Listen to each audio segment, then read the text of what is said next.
प्रिय विद्यार्थियों, आज हम प्रश्नमाला 11 समरूपता, जिसे हम अंग्रेजी में सिमिलरिटी कहते हैं, उस पर आज हम यहाँ पर अपना पूरा का पूरा लेसन आज आपके बीच में मैं उपस्थित हूँ। तो शुरू करते हैं इस प्रश्नावली की। जो सबसे पहली जो परिभाषा आती है वो परिभाषा हम लोग पहले पढ़ चुके। परिभाषाएं यहाँ पर मैंने दो परिभाषाएं लिखी है। पहली परिभाषा है समरूप आकृतियाँ और दूसरी परिभाषा है सर्वांगसम आकृतियाँ। तो प्यारे विद्यार्थियों, सबसे पहले बात करते हैं समरूप आकृतियों की। समरूप आकृतियाँ की परिभाषा क्या बनती है? ऐसी आकृतियाँ जिनका आकार तो समान हो। आकार का अर्थ जैसे दो आकृतियाँ हैं, दोनों त्रिभुज के आकार की है। जैसे दो आकृतियाँ हैं, दोनों वृत्त के आकार की है। दो आकृतियाँ जैसे हमने दोनों ईंटी ले ली, ईंट के आकार की हो, यानी आकार कैसा भी हो, सब आकार चलेगा। आकार तो क्या हो, उसका समान हो, ठीक है, परंतु माप भिन्न भिन्न है, यानी माप उनकी क्या हो, अलग अलग। जैसे हम कहते हैं, जैसे हमने कोई छोटी फोटो खिंचाई, आपने फोटो खिंचाई, ये छोटी फोटो खिंचाई आपने, और जैसे हम लगाते हैं उसमें कोई प्रवेश पत्र हो, वहाँ पर हमने एक फ़ोटो खिंचाई, छोटी फ़ोटो खिंचाई, और ये छोटी फ़ोटो हमको क्या आई, बहुत अच्छी लगी। हमने सोचा क्यों ना हम इसकी बड़ी फ़ोटो बनवा लें और घर पे लगा दें। तो आपने क्या किया, फोटोग्राफर जी से कहा कि मुझे एक बड़ी फ़ोटो बना दो इसी आकार की। तो यहाँ पर फोटोग्राफर जी ने आपके लिए क्या की, बड़ी फ़ोटो यहाँ पर बना दी।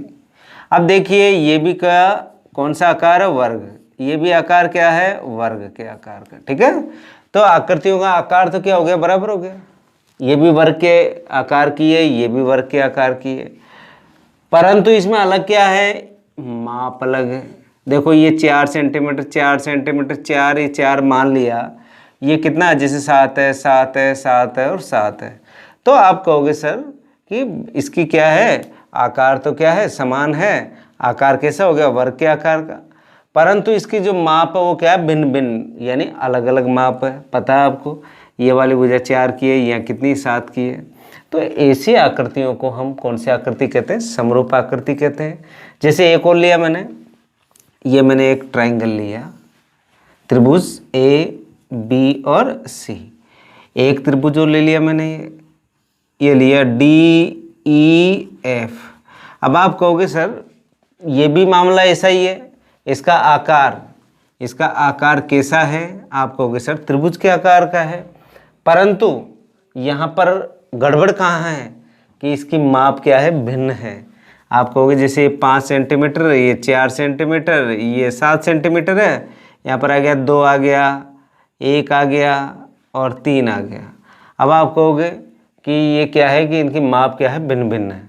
तो ये सीधा इस परिभाषा में यही कह रहा है कि ऐसी आकृति जिसका आकार तो समान हो परंतु उसका माप क्या हो, भिन्न भिन्न हो, ऐसी आकृतियों को कौन सी आकृति कहते हैं, हम समरूप आकृति कहलाती है।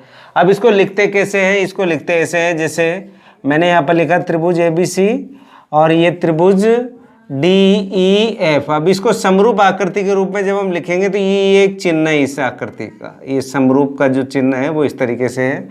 ये चिन्ह किसको प्रदर्शित कर रहा है, समरूपता को। यानी जब भी आप इस चिन्ह को देखोगे तो आपको पता लग जाएगा कि ये जो त्रिभुज ABC और त्रिभुज DEF है, ये कौन से त्रिभुज है, समरूप त्रिभुज है। अब देखते हैं, बढ़ते हैं आगे। यहाँ पर आती है समरूपता के बाद में, यानी समरूप आकृतियों के बाद में आती है सर्वांगसम आकृतियाँ। सर्वांगसम आकृतियों के बारे में आपने कक्षा 9 में भी पढ़ा है। वहाँ पर आप देख लीजिए, जैसे हमने कक्षा 10 की 2 पुस्तकें ली गणित की। अब दोनों पुस्तकों को, एक पुस्तक को दूसरी पुस्तक के ऊपर अगर हम रख दें तो पूरी क्या करेगी, वो पुस्तक ढक लेगी। जैसे मैंने यहाँ पर आपको ये 10वीं की गणित की पुस्तक का चित्र बनाया है, यहाँ पर इस तरीके की होती है, और दूसरी गणित की पुस्तक भी इसी के बराबर की होगी, क्योंकि सारी पुस्तकों का आकार क्या होगा, बराबर होगा। इस पुस्तक को उठाकर इस पुस्तक के ऊपर रखें तो ये पूरा क्या कर ले, ढक लें। पूरा कब ढकेगी, पूरा जब ढकेगी जब उसका आकार वह क्या हो, आकार समान हो, और रूप भी बिल्कुल क्या होना चाहिए, समान होना चाहिए। आकार का अर्थ ही आ गया, देखो इसकी लंबाई चौड़ाई और ऊंचाई क्या बराबर है। इसी तरह यहाँ पर जो इसका रूप है, रूप का अर्थ हो गया ये कौन से रूप में आप कहोगे सर कि ये जिसका आकार और रूप बिल्कुल क्या हो, समान हो। जैसे इसकी, जैसे ये है 5 सेंटीमीटर तो ये भी 5 सेंटीमीटर, ये 6 सेंटीमीटर, जैसे ये है जैसे 2 सेंटीमीटर तो ये भी कितना सेंटीमीटर, 2 सेंटीमीटर। तो इसका आकार एवं माप यानी आकार और माप यानी इनका रूप क्या हो, बिल्कुल समान हो। ऐसी आकृतियाँ कौन सी आकृति कहलाती है, सर्वांगसम आकृति कहलाती है। अब जैसे मैंने यहाँ पर त्रिभुज को भी ले लिया एग्जाम्पल के तौर पे, जैसे ये त्रिभुज है ए बी और सी, और त्रिभुज है डी ई एफ, ठीक है। ये आगे 2 सेंटीमीटर, ये भी 2, ये 3 सेंटीमीटर, ये भी 3, ये 4 सेंटीमीटर, ये भी 4। तो ये दोनों त्रिभुज कौन से त्रिभुज हो गए, आप कहोगे सर सर्वांगसम त्रिभुज हो गए। इस त्रिभुज को उठा के इस त्रिभुज के ऊपर रखेंगे तो पूरा पूरा क्या करेगा, ये ढक लेगा। और इसको लिखते कैसे हैं, जैसे त्रिभुज ए बी सी सर्वांगसम त्रिभुज डी ई एफ। तो ये जो चिन्ह है ये किसका चिन्ह है, सर्वांगसम का चिन्ह है। सर्वांग सम का ये क्या है, चिन्ह है। आपको इसका विशेष ध्यान रखना है। तो ये दोनों परिभाषाएं अगर हमको अच्छे से बिल्कुल याद हो जाती है तो, क्योंकि प्रश्नावली का नाम ही क्या है, समरूपता है। और समरूप आकृतियाँ क्या होती है, जैसे मैंने तो देखो एक तो वर्गाकार एक त्रिभुज का लिया है, आप देखते होंगे जैसे आपकी फ़ोटो का भी उदाहरण है। जैसे आपका कमरा है, एक कमरा वर्गाकार है लेकिन एक छोटा है, और एक कमरा दूसरा वो भी वर्गाकार है लेकिन वो बड़ा है। तो आप कह दोगे कि उसका आकार तो क्या है, समान है, परंतु उसकी माप क्या है, भिन्न भिन्न है। अब यहाँ पर क्या आकार भी वही होगा और माप भी क्या होगी, बिल्कुल बराबर होगी। तो ऐसी आकृतियाँ कौन सी आकृति कहलाती है, आप कहोगे सर सर्वांग सम आकृतियाँ यहाँ पर कहलाती है। अब इस प्रश्नमाला के अंदर हमें बहुत सारी प्रमेय बहुत अच्छे से तैयार करनी है, क्योंकि परीक्षा में प्रमेय पूछी जाती है, ये मान के चलें आप। और प्रमेय अगर हमको अच्छे से आ गई तो प्रमेय पर आधारित अगर प्रश्न पूछे तो हम प्रश्नों को बड़े आसानी से, बड़े सावधानी से और बड़े बिल्कुल मिनटों में उस प्रश्न को हम हल कर देंगे। लेकिन आनी क्या चाहिए, आपको प्रमेय आनी चाहिए। तो हम प्रमेय की बात करते हैं और इस प्रश्नावली की प्रथम प्रमेय लेते हैं, आधारभूत अनुपातिक प्रमेय। प्रमेय नंबर 1.1 की हम बात कर रहे हैं। आपके जो प्रश्नावली है उसमें पहली ही प्रमेय है ये, यानी प्रश्नावली 11 की प्रथम प्रमेय बहुत इंपॉर्टेंट है। आप इसको इंपॉर्टेंट प्रश्नों की श्रृंखला में आप इसको रख लें, क्योंकि ये मैंने इसको 5 स्टार दे दिया। अब आप मान के चलो कि 5 स्टार का अर्थ क्या हो गया, बहुत महत्वपूर्ण, बहुत इंपॉर्टेंट प्रमेय है। और प्रमेय है आधारभूत अनुपातिकता प्रमेय, या इसका दूसरा नाम है थेल्स प्रमेय।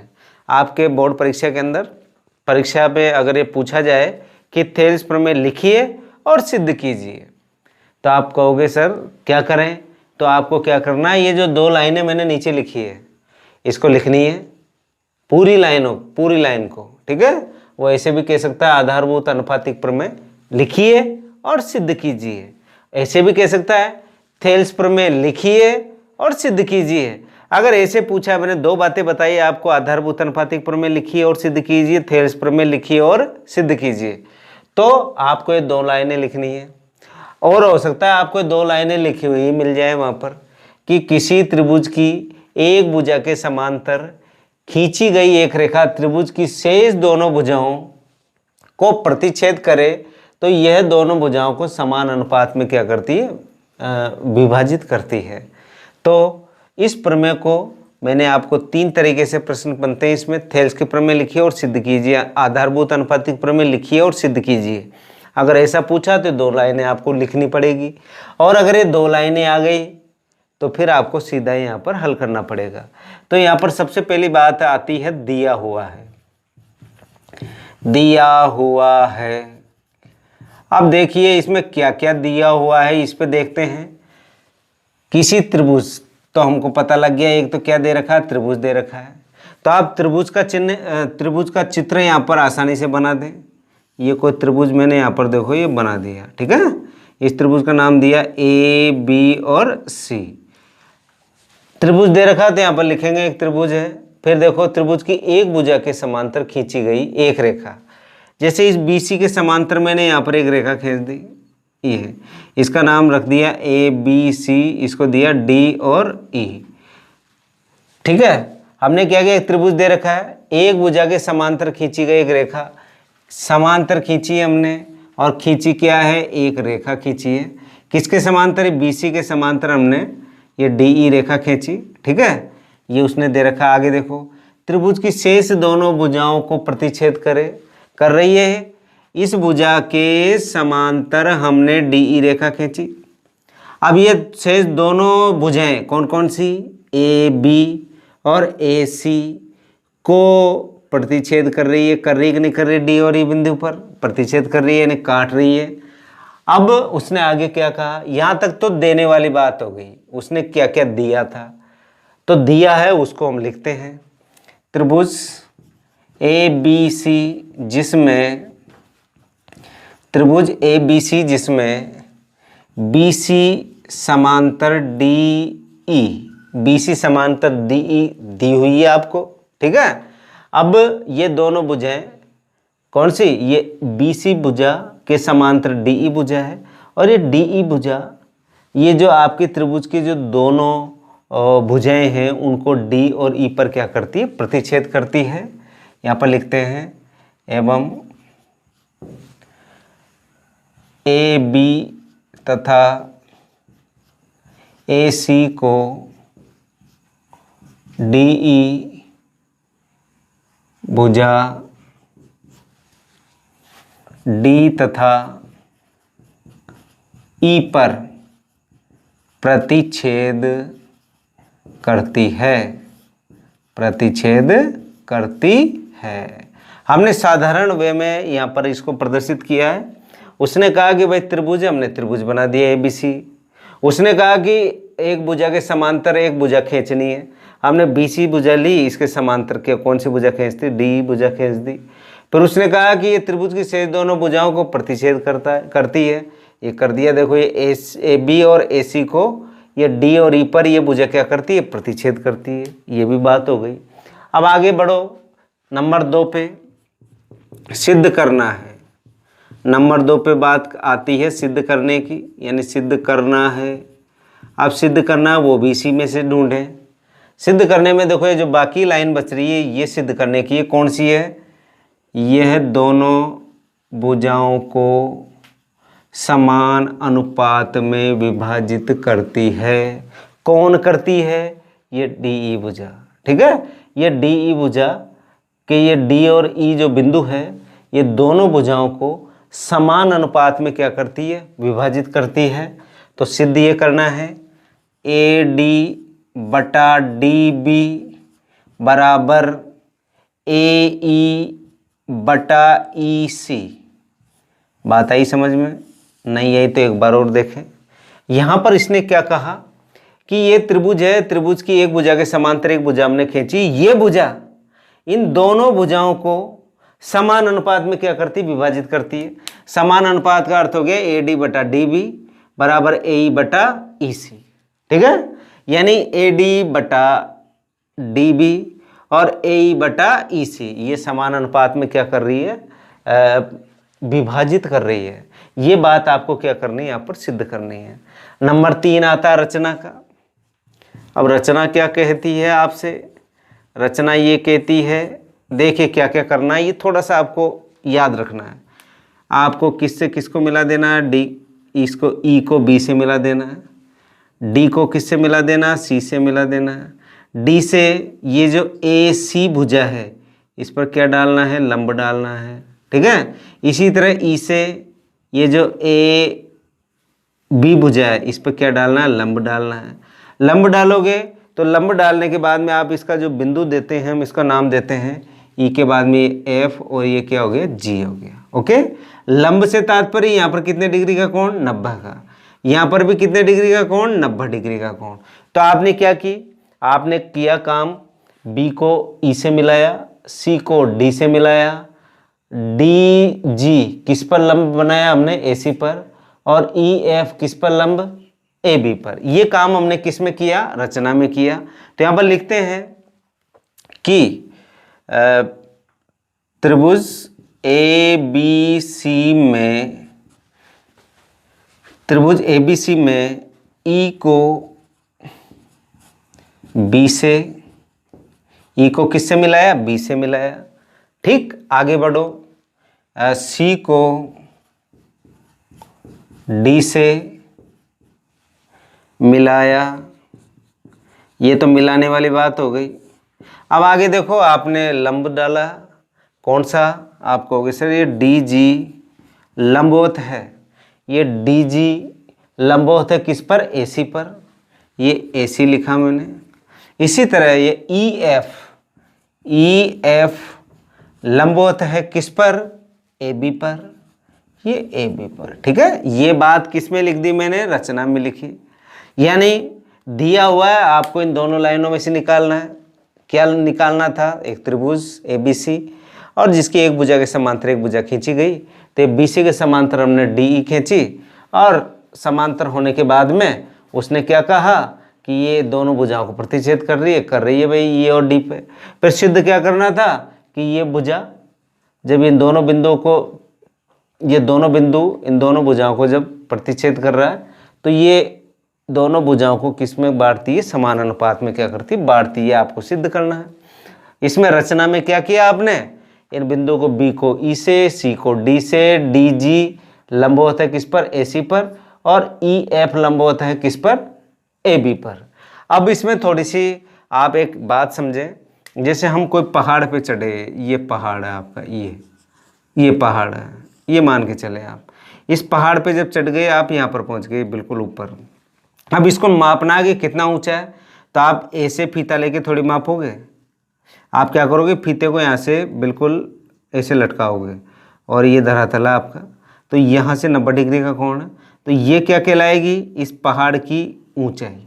ठीक है, ऐसे नहीं आएगी इधर से फीता लेके नापने लग जाओ आप। तो ऐसा क्यों बता रहा हूँ? क्योंकि ऐसा हमको यहाँ पर उपयोग लेना है। देखो अब कैसे। अब आगे बढ़ते हैं हम। चौथे नंबर पे जो बात आती है, यहाँ पर तीसरी रचना आ गई।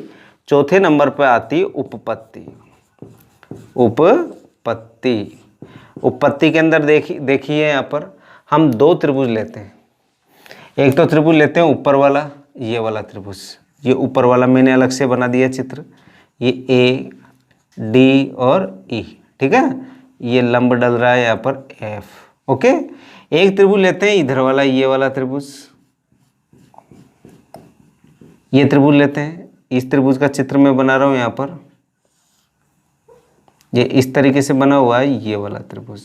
इसका है D, E और P।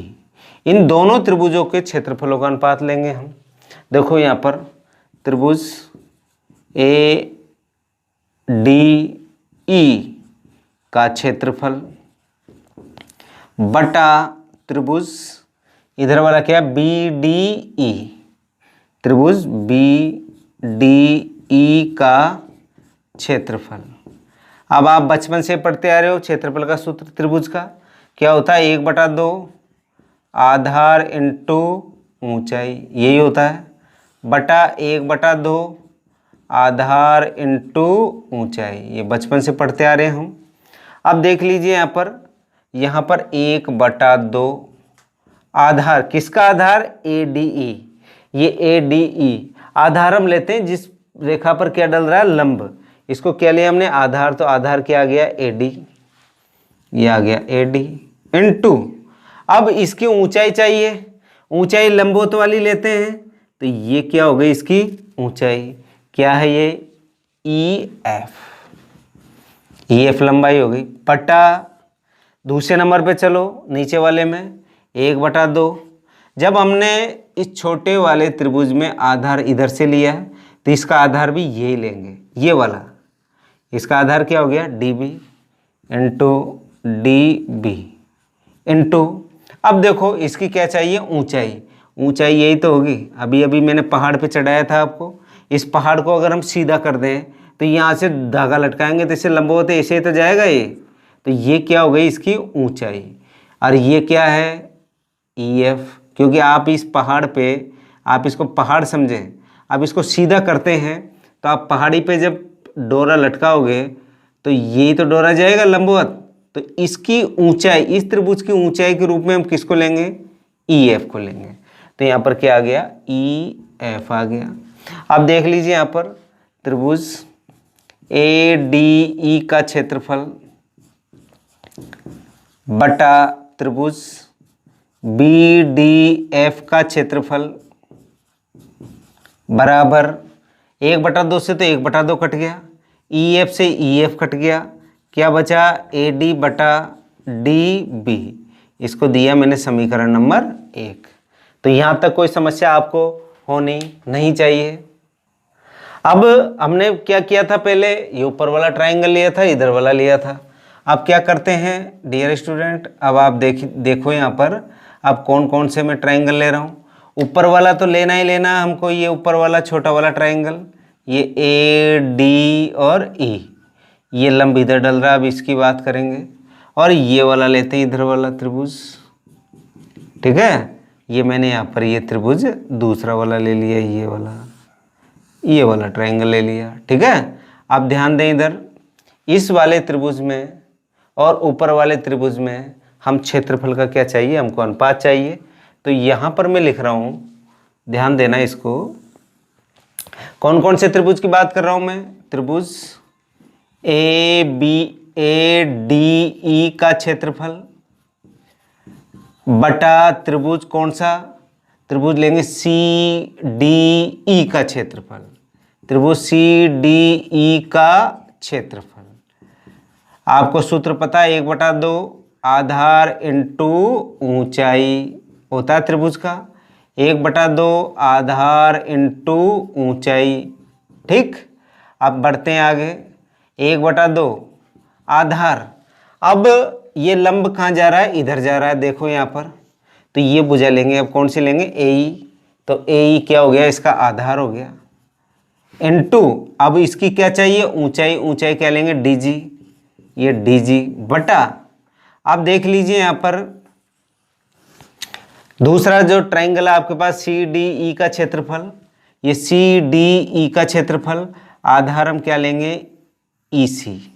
तो ये आ गया 1/2, आधार क्या है यहाँ पर, आधार कहोगे सर ई सी लिख दो चाहे सी ई लिख दो, एक ही बात है, इनटू ऊंचाई, इसकी ऊंचाई वो यहीं से जाके डोरा लटकाएंगे, तो क्या हो गया डी जी, डी जी से डी जी कट गया, 1/2 से 1/2 कट गया। आपके पास आ गया ट्राइंगल ए डी ई का क्षेत्रफल बटा ट्राइंगल सी डी ई का क्षेत्रफल बराबर, ये ए डी ई का क्षेत्रफल को क्या अनुपात में क्या लिखा अपन ने, ए ई बटा ये सी डी ई का क्षेत्रफल में क्या आ रहा है, ई सी। इसको दिया समीकरण नंबर 2। अब समीकरण 1 और समीकरण 2 के बीच में हमको संबंध स्थापित करना है। इसके लिए आपने कक्षा 9 में एक प्रमेय पढ़ी है, यहाँ पर लिखेंगे हम जानते हैं कि, हम क्या जानते हैं, हम जानते हैं, पहले आप इसको समझ लो हम क्या क्या जानते हैं। देखो यहाँ पर मैंने क्या लिखी, देखो ये 2 समांतर रेखा, ठीक है, ये समांतर रेखा है, ये समांतर रेखा का मैंने आधार ले लिया, क्या ले लिया, आधार। इससे मैंने एक त्रिभुज तो ये बना दिया, इसी से मैंने एक त्रिभुज ये बना दिया, ठीक है। तो देखो ये आधार तो एक ही है, और एक ही आधार से कितने त्रिभुज बन रहे हैं, यहाँ पर 2, एक तो ये वाला त्रिभुज हो गया और एक त्रिभुज ये वाला हो गया। एक ही आधार से, यानी समांतर रेखाओं के बीच में एक ही आधार से बने 2 त्रिभुज क्षेत्रफल में क्या होते हैं, बराबर होते हैं। ये आपने कक्षा 9 के अंदर आपने प्रमेय पढ़ी है, उस प्रमेय को यहाँ पर लिखेंगे। हम जानते हैं कि समांतर रेखाओं के मध्य, समांतर रेखा के मध्य एक ही आधार से बने 2 त्रिभुज या 2 त्रिभुजों का क्षेत्रफल बराबर होता है, ये कक्षा 9 के अंदर आपके प्रमेय थी, अगर आपने कक्षा 9 के अंदर वहाँ पर समझी है तो। और जिसने नहीं समझी वो कक्षा 9 का जो मेरा चैनल है वहाँ पर आप जाके देख लेना, वहाँ पर ये प्रमेय मिल जाएगी। ठीक है, आप देखो यहाँ पर एक बार और समझ लो कि जैसे हमारे पास ये त्रिभुज है, इस त्रिभुज में समांतर रेखाएं आपके पास क्या है, एक तो DE और एक क्या है, BC है। इन समांतर रेखाओं के मध्य एक ही आधार से एक तो त्रिभुज ये बन रहा है, ये आधार हो गया ये। ठीक है, इस आधार से एक त्रिभुज ये बन रहा है, इसी आधार से एक त्रिभुज ये बन रहा है। बन रहा है कि नहीं बन रहा? तो ये दोनों त्रिभुज जो क्षेत्रफल में क्या होंगे, बराबर होंगे। तो यहाँ पर लिखेंगे अतः त्रिभुज कौन कौन से, BED, त्रिभुज BED का क्षेत्रफल बराबर कौन सा त्रिभुज, ये इधर वाला तो ले लिया ना BDE, ठीक है, या BED, और दूसरा त्रिभुज कौन सा, CDE, त्रिभुज CDE का क्षेत्रफल बराबर हो गया है। ये समीकरण नंबर 3 से ले लिया हमने। अब ध्यान देना यहाँ पर समीकरण 1, समीकरण 2 और समीकरण 3, इन तीनों समीकरणों को हम एक साथ लेकर आगे की बात कर रहा हूं मैं। यहाँ पर यहाँ से मैंने इस बात को मैंने यहाँ पर लिखना प्रारंभ किया। ध्यान देना इधर डियर स्टूडेंट। अब क्या करते हैं हम, समीकरण 1 में देखो, समीकरण 1 में दे रखा त्रिभुज ADE का क्षेत्रफल दे रखा है इधर। अब यहां पर समीकरण 2 में भी क्या है, त्रिभुज ADE का क्षेत्रफल है। तो त्रिभुज ADE का क्षेत्रफल बराबर त्रिभुज ADE का क्षेत्रफल है कि नहीं है? आप कहोगे सर त्रिभुज ADE का क्षेत्रफल, और इधर भी क्या दे रखा है 2 नंबर में, त्रिभुज ADE का क्षेत्रफल बराबर ही है, क्योंकि एक ही तो त्रिभुज है। ये ऊपर वाला त्रिभुज हमने इधर वाले त्रिभुज के साथ भी इसी को लिया था। ये ऊपर वाला जो छोटा त्रिभुज है, इधर वाला जो त्रिभुज था ये CDE के साथ भी ये लिया था। तो ये ऊपर वाले त्रिभुज के क्षेत्रफल का जो अनुपात है वो तो चाहे इसका लो हो चाहे इसका लो, बराबर है बटा। अब आ जाओ नीचे का BDE का क्षेत्रफल, ये आ गया आपके पास BDE का क्षेत्रफल, ये BDE का क्षेत्रफल बराबर CDE का क्षेत्रफल, CDE का क्षेत्रफल, यानी नीचे नीचे के जो क्षेत्रफल है ये वाला क्षेत्रफल और ये वाला क्षेत्रफल, ये दोनों क्षेत्रफल कैसे हैं, बराबर हैं। तो यहाँ पर मैंने लिखा त्रिभुज BDE का क्षेत्रफल बराबर त्रिभुज CDE का क्षेत्रफल, किससे, समीकरण 1, 2 और 3 से। कहाँ से पता लगा ये, आप कहोगे समीकरण 1, 2 व 3 से। ठीक है, ये बात आपको पता लग गई। अब ये ADE का मान इसमें देखो कितना है, यह AD बटा DB बराबर, अब ADE का उसमें से लिख लो मान, क्या है AE बटा EC। अब आप देखो सिद्ध क्या करना था आपको, आप कहोगे सिद्ध हमें यही करना था, AD बटा DB, AD बटा DB, AE बटा EC, AE बटा EC, यही आपको क्या करना था डियर स्टूडेंट, सिद्ध करना था। तो ये इति सिद्धम, ये प्रमेय आपकी जो प्रमेय है आधारभूत अनुपातिक प्रमेय या थेल्स प्रमेय, इसको हमने बड़े आसानी से यहाँ पर सिद्ध किया है। प्यारे विद्यार्थियों, आपने अगर मेरी एक एक लाइन पर गौर किया होगा, मैंने क्या किया, सबसे पहले क्या दिया हुआ है, जो दिया हुआ है, जैसे हम अंग्रेजी के अंदर एप्लीकेशन लिखते हैं, जैसे हमने किसी भी तरह की एप्लीकेशन आ जाए, चाहे हमें TC के लिए हो, चाहे हमें फीस की माफ़ी के लिए हो, और कोई हम बीमार हैं तो उसके लिए भी हो, तो उसके लिए जो दे रखा है उसी को हम छापते हैं नीचे सब्जेक्ट के तौर पे। तो यहाँ पर इसमें दे रखा है आपको कि भाई एक त्रिभुज है, त्रिभुज लिख दिया हमने, त्रिभुज है, त्रिभुज के एक भुजा के समांतर दूसरी भुजा है, तो एक भुजा के समांतर हमने DE बना दी। ये DE भुजा D और E बिंदुओं पर दोनों रेखाओं को क्या कर रही है, प्रतिच्छेद कर रही है, दिख रही है। उसने क्या कहा, सिद्ध करने में दोनों भुजाओं को समान अनुपात में विभाजित करती है। कौन, ये DE भुजा, देखो ये समान अनुपात में विभाजित कर रही है, AD बटा DB और AE बटा EC। ये आपको क्या करना था, सिद्ध करना था। रचना के अंदर क्या किया आपने, B को E से मिलाया, D को C से मिलाया, और DG किस पर लंबवत, AC पर, ये लिखा हमने देखो यहाँ पर, या DG किस पर लंबवत है, AC पर। इसी तरह ये EF लंबवत है किस पर, AB पर, ये AB पर लंबवत है। फिर हमने क्या किया था, हमने ऊपर वाला त्रिभुज लिया था और ये इधर वाला जो त्रिभुज था, ये वाला, ये इधर वाला, इस त्रिभुज को लिया था। इन दोनों त्रिभुजों को हमने अनुपात के रूप में यहाँ पर क्षेत्रफल के रूप में व्यक्त किया, और इन दोनों त्रिभुजों के क्षेत्रफल का अनुपात हमने लिखा AD/DB, हमने सूत्र के अनुसार। इसके बाद में इसी तरह हमने ऊपर वाला ट्राइंगल लिया और इधर वाला ट्राइंगल लिया, और इन दोनों को भी हमने अनुपात के रूप में, क्षेत्रफल के अनुपात के रूप में यहाँ पर व्यवस्थित किया AE/EC के रूप में। फिर हमने कक्षा 9 की प्रमेय का उपयोग लिया कि समांतर रेखाओं के मध्य एक ही आधार से बने दो त्रिभुजों का क्षेत्रफल क्या होता है, बराबर होता है। होनी चाहिए क्या, समांतर रेखा, और आधार कैसा होना चाहिए, एक ही। जैसे यहाँ पर यह समांतर रेखा है, यह DE समांतर BC, आधार क्या हो गया, ये वाला, ये आधार है। इस आधार से एक त्रिभुज तो ये वाला बन रहा है, तो ये वाला त्रिभुज हो गया। एक त्रिभुज बन रहा है, ये वाला त्रिभुज है, दोनों क्या समांतर रेखा। तो इन दोनों त्रिभुजों का क्षेत्रफल का दोनों त्रिभुजों के क्षेत्रफल क्या होंगे, बराबर होंगे।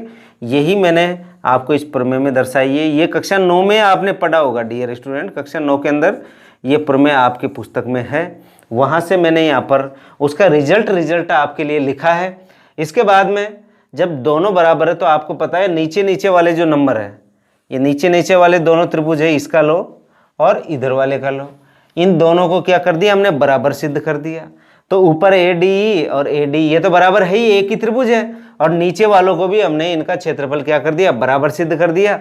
तो क्या किया हमने, समीकरण नंबर 1, समीकरण नंबर 2 और समीकरण नंबर 3 का प्रयोग करके हमने इस प्रमेय को बड़े आसानी से यहाँ पर हल किया है। ये मान के चलना परीक्षा में 6 नंबर की प्रमेय पूछी जाती है, और अगर प्रमेय नहीं आएगी तो इस पर आधारित प्रश्न जरूर आएगा, ये मान के चलना। बहुत इंपॉर्टेंट प्रमेय है ये, मैंने इसको 5 स्टार दे रखा है। तो आप जितने भी 5 स्टार वाले प्रश्न, तो ये मान के चलना कि परीक्षा की दृष्टि से बहुत महत्वपूर्ण है। प्यारे विद्यार्थियों, मैंने आपको केवल इकलौती आज यही की प्रमेय पर मैंने अपनी बात रखी है। तो आप इस एक ही प्रमेय को एक बार तो इसको बिल्कुल जैसे मैं समझा रहा हूँ वैसे आप पूरी को एक बार देख लें। इसके बाद में मैंने कैसे कैसे समझाया, मेरे साथ ही आप अपनी कॉपी के अंदर लिखते चलें। जहाँ पर भी लगा है उसको रोक लें, मेरी ई क्लास को, और फिर उसको लिख लें। लिखने के बाद में एक बार उसको बिना देखे लिखें, फिर बिना देखे लिखने के बाद में आप स्वयं चेक करें एज ए टीचर के रूप में कि कहाँ पर मैंने यहाँ पर गड़बड़ छोड़ी है या कहाँ पर मैंने गड़बड़ किया है, उस जगह को गोला लगाएं और फिर दोबारा एक बार करें। 1, 2, 3 बार जब करोगे आप इस प्रमेय को हल, तो निश्चित तौर पर आपको प्रमेय बहुत अच्छे से याद हो जाएगी और ये आपको 6 नंबर परीक्षा में दिला जाएगी, ऐसा मेरा मानना है। आज के लिए इतना ही। कल फिर आपके लिए इस प्रमेय पर आधारित हम प्रश्नों पर यहाँ पर चर्चा करेंगे, और प्रश्नावली जो 11.1 है वो बिल्कुल छोटी है, बस अदा वाला, उसमें ज़्यादा समय नहीं लगेगा। और 11.1 के साथ ही हम 11.2 पर भी यहाँ पर बात कल के अध्याय में करेंगे। आज के लिए इतना ही, धन्यवाद।